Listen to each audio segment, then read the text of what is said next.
সচিবালয়ের সামনে আছেন senior correspondent apple Shahriar. Apple, তদন্ত কমিটি আজকে কি কাজ করছে এ সম্পর্কে আমাদেরকে জানাবেন।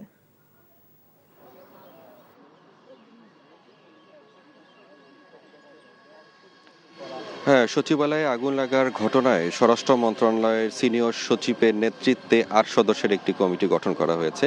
তো সেই দলটি এখন ভিতরে কাজ করছে। একই সঙ্গে সিআইডির যে ক্রাইম সিন রয়েছেন তারা ঘটনাস্থলে রয়েছেন এবং ক্ষতিগ্রস্ত যে কক্ষগুলো রয়েছে সেখান থেকে আলামত সংগ্রহ করছে। আমি তো সকাল থেকে এখানে আছি, তো বলে রাখি যে ভিতরে রয়েছেন হচ্ছে ফায়ার সার্ভিসের যে ডিজি রয়েছেন, অর্থাৎ ফায়ার সার্ভিসের একটি দল কিন্তু ভিতরে কাজ করছে, তিনি রয়েছেন এবং জানতে পেরেছি ডিএমপি কমিশনার রয়েছেন ঘটনাস্থলে।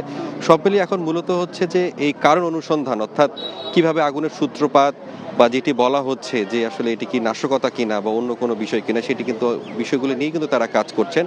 এখন পর্যন্ত আনুষ্ঠানিকভাবে তারা কোনো কথা বলেননি, তবে বিভিন্ন সূত্র থেকে আমি যেটি জানতে পেরেছি যে অন্যান্য সময় যে আগুন লাগার ঘটনা ঘটে সেটি একটি জায়গায় আগুন লাগার পর সেটি ধীরে ধীরে বিভিন্ন জায়গায় ছড়িয়ে যায়। তবে সচিবালয়ে আগুনের ক্ষেত্রে যেটি দেখা গেছে যে আসলে ৩ জায়গায় আগুনটি লেগেছে, অর্থাৎ আপনি হয়তোবা দেখতে পাচ্ছেন যে যে ৭তলা যে ভবনটি রয়েছে তার উপরের দিকে যে তলাগুলো রয়েছে সেখানে আগুন, আবার পাশে হচ্ছে আরেক জায়গায় আগুন। সব মিলিয়ে তারা কাজ করছেন এবং যে যে ধারণা করা হচ্ছে, আশঙ্কা করা হচ্ছে, অর্থাৎ আওয়ামী লীগ আমলে যেসব মন্ত্রণালয়ে বেশি দুর্নীতির খবর আমরা পেয়েছি সেটির মধ্যে উল্লেখযোগ্য হচ্ছে স্থানীয় সরকার মন্ত্রণালয়, ডাক ও টেলিযোগাযোগ ও যে সড়ক ও সেতু বিভাগের যে বিষয়টি, অর্থাৎ এই যে ৫টি মন্ত্রণালয়ে যে আগুনের সূত্রপাত হয়েছে তার মধ্যে কিন্তু এই ৩টিতেই কিন্তু ভয়াবহ ক্ষতিগ্রস্ত হয়েছে।